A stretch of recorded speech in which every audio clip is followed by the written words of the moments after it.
Ada marah itu yang memang marah, kita memang harus marah di sana. Gitu. Kayak aku ini kan, Ustaz Abu. Lain.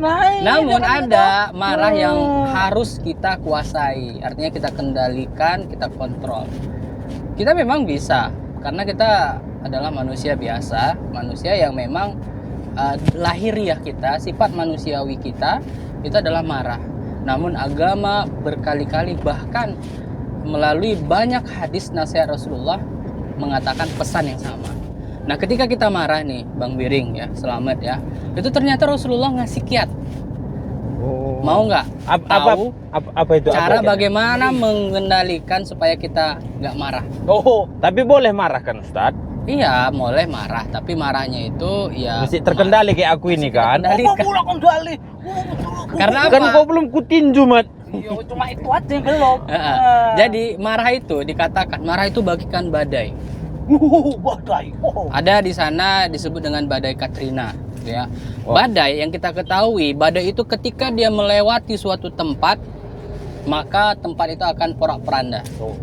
Baik dia itu adalah taman akan habis dihantam oleh badai. Baik itu rumah akan porak-poranda. Nah, jadi ibaratnya hubungan yang kalian selama ini bangun bersama, susah senang bersama, bareng-bareng bersama, itu bisa hancur, keindahan itu hanya karena marah-marah seperti ini. Oh. Nah, itu ya. Jadi dan marah ini itu tidak akan menyelesaikan masalah. Yang ada malah nambah masalah. Nah, maka Rasulullah pernah dia menyampaikan kepada kita ketika marah, Rasulullah katakan apa? Idza ghadiba ahadukum falyaskut. Rasulullah kata Pasakut. Kata Rasulullah yang artinya tadi, jika kalian marah, maka hendaklah kalian diam. Diam. Kenapa kita disuruh diam? Orang mandi pun enggak kusuk, Ustaz. Iya, entah bersih enggak aku tadi mandi, Ustaz. Jadi kenapa kita disuruh diam nih, Bang Biring, ketika marah? Kenapa, Pak Ustadz? Kan nggak plong dia kalau kita diam aja, Pak Ustadz. Kenapa? Jadi marah itu bagaikan bara api yang menyala-nyala. Ketika kita turutkan bara api itu, maka dia akan menyambar-nyambar. Apa yang ada di sekitarnya itu akan dia lahap.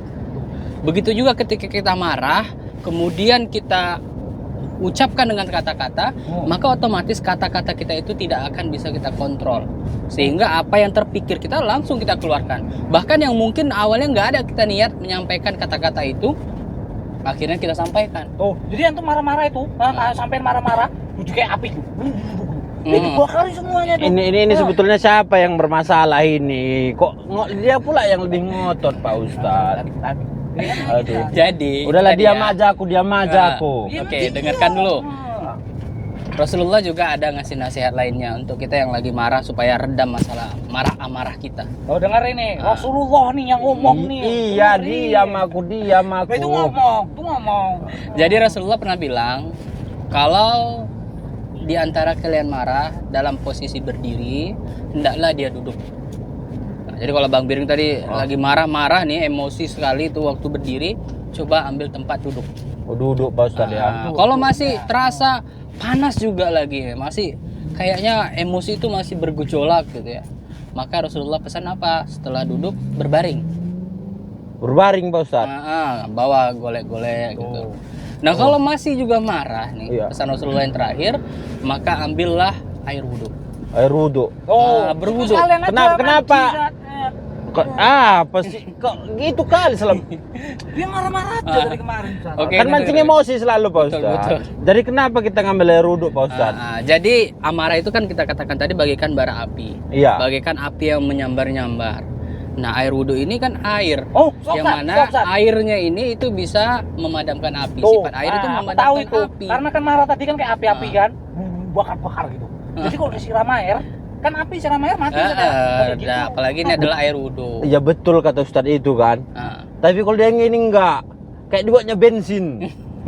Dia seharusnya kan ibaratnya ngajarkan kita supaya makin meredam gitu kan. Diajaknya kita wudhu, diajaknya baik-baik. Ini enggak, Pak Ustadz. Malah ngompor-ngompori dia ini, manas-manasi. Diam aku, Ustaz. Diam aku. Udah aku ada diam aja aku. Oke, jadi ya pesan Rasulullah yang lain, ada yang pesan yang luar biasa ini. Apa itu Pak Ustaz? Ketika kita bisa mengendalikan amarah, ada kabar gembira bagi orang yang bisa mengembalikan amarahnya, bisa mengendalikan amarahnya ini. Rasul bilang apa? La taghdab walakal jannah. Ayo, Bang Biring mau masuk surga enggak? Oh, ya mau lah Pak Ustaz. Selamat mau masuk surga enggak? Mau lah, Ustaz. Nah, jadi Selamat Bang Biring. Ini kan Bang Biring misalnya gampang sekali marah. Nah, peran Selamat ini itu membantu dia supaya meredam amarahnya. Bukan malah sebaliknya dipancing-pancing lagi supaya dia lebih marah. Kau dengar itu, Mat. Jadi dua-duanya salah nih ya. Dua-duanya salah. Tapi salah dia lebih besar. Yo aku yang gede lah. Kan udah gitu marah dia. Yo enggak. Jadi kenapa balasan ketika kita bisa menahan amarah itu balasannya surga? Oh, kenapa Pak Ustaz? Kenapa? Surga itu sesuatu yang tidak mudah untuk kita dapatkan. Butuh perjuangan yang keras. Iya. Marah, manusia itu mengendalikan marah itu sangat sulit. Hanya orang-orang tertentu yang dia betul-betul beriman kepada Allah dan hari akhir, yang dia yakin dengan keimanan tersebut, yang kiranya dia bisa mengendalikan amarahnya. Makanya untuk mengendalikan amarah ini itu perkara yang sulit ya, berat. Kebalasannya sangat besar. Apalagi ketika seperti Bang Biring tadi gitu kan, lagi betul-betul emosi, lihat nyari sarung kemana kemari kan, gak dapat tiba-tiba terlihat dijadikan kain keset sama Selamat. Tentu ya sangat emosi. Nah, ketika Bang Biring bisa mengendalikan emosi yang begitu membara-bara tadinya, nah maka balasannya besar. Apa itu? Jannah. Ya Allah. Itu dia.